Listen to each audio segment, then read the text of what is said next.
Russia is heading for a major recession this year, with the economy to contract by as much as 12%, Western officials believe. The impact of sanctions imposed on Moscow by the UK, US and EU are having a devastating impact, with the Kremlin scrambling to keep the economy afloat. Moscow has been badly hit by measures being slowly ratcheted up since the invasion of Ukraine on February 24.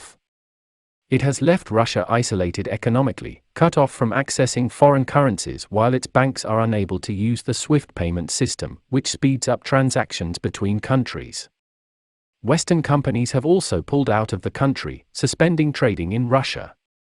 More than 6 weeks into the Ukraine conflict, Western officials believe tough measures are badly hurting Moscow. One said, Russia is on course for a deep recession in 2022. GDP growth forecasts range from -7% to -12%. That would mean it's worse than the 1998 financial crisis which hit Russia, but also worse than 2008 for them. In 1998, the Russian stock, bond and currency markets collapsed in what became known as the ruble crisis.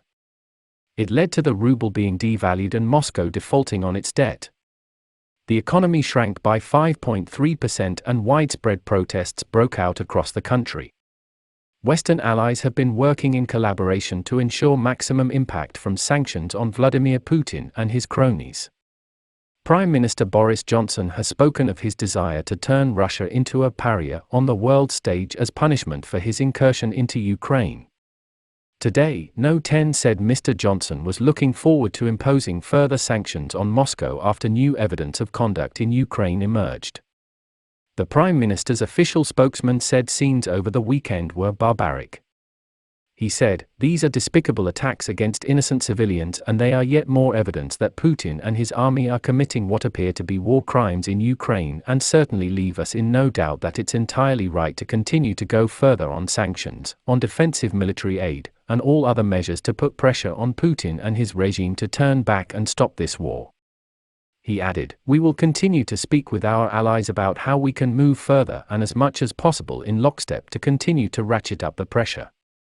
Foreign Secretary Liz Truss added, "Putin is yet to show he is serious about diplomacy. A tough approach from the UK and our allies is vital to strengthen Ukraine's hand in negotiations. Britain has helped lead the way with sanctions to cripple the Putin war machine. We will do more to ramp up the pressure on Russia and we will keep pushing others to do more. We will continue to support those who are suffering as a result of Putin's illegal invasion of Ukraine, including the victims of sexual violence and those in need of humanitarian support."